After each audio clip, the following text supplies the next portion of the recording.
Olá, muito bom dia! Setembro Mão no ar com tudo o que você precisa saber para começar o dia muito bem informado. Eu sou Guilherme Latorre e bora para os nossos destaques.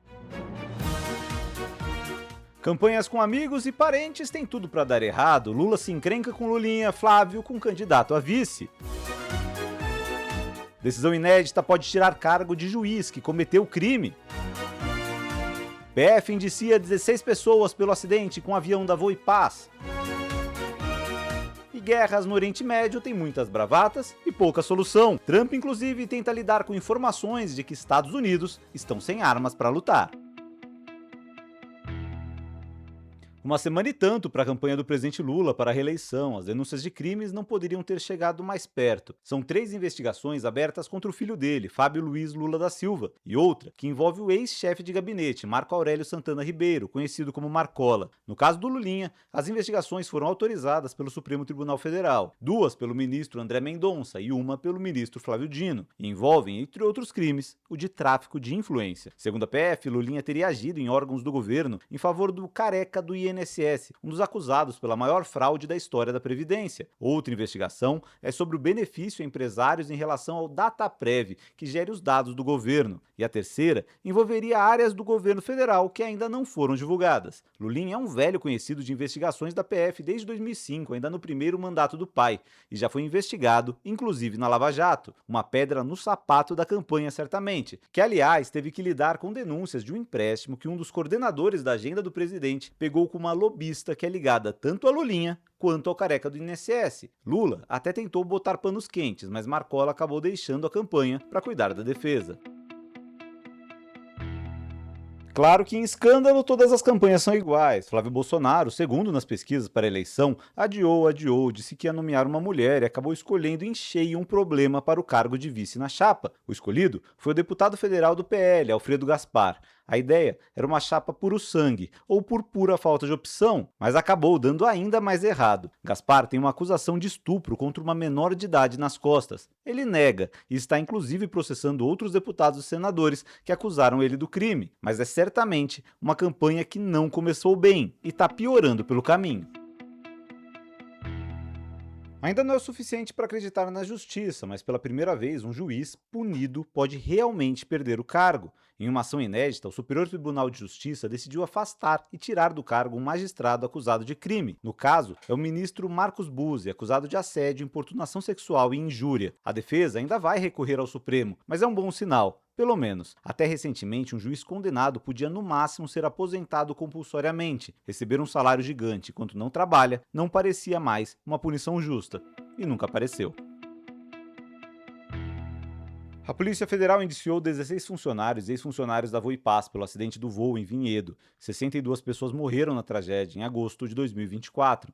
Entre os indiciados estão Eric Consoli, o diretor de manutenção, e José Luiz Felício Filho, dono da companhia.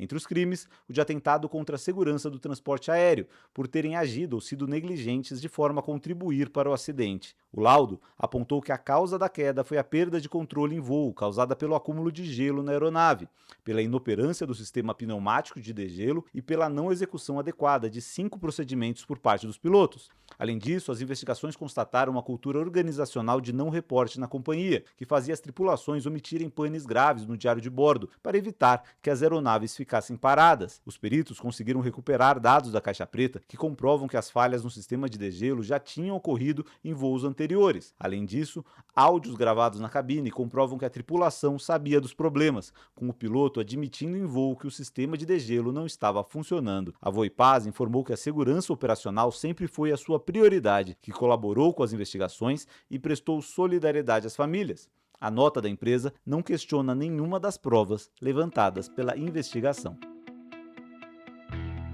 Um ciclone extratropical se formou nesta quinta-feira no Oceano Atlântico, bem perto da costa do Rio Grande do Sul, e o sistema pode evoluir para um ciclone-bomba se a pressão cair rápido demais, provocando ventos fortes, chuva e queda brusca de temperatura no sul, sudeste e centro-oeste. O Rio Grande do Sul deve ser o estado mais afetado, com risco de granizo, alagamentos e rajadas de vento de até 110 km por hora. Em São Paulo, as pancadas podem acontecer nesta sexta-feira, com maior risco de ventania, com rajadas que podem ultrapassar os 100 km por hora no litoral, e até 90 km/h na capital. No fim de semana, o ciclone se afasta gradualmente, mas a entrada de ar frio mantém as temperaturas mais baixas. Prepara o casaco e fica ligado. E mais importante de tudo, se proteja.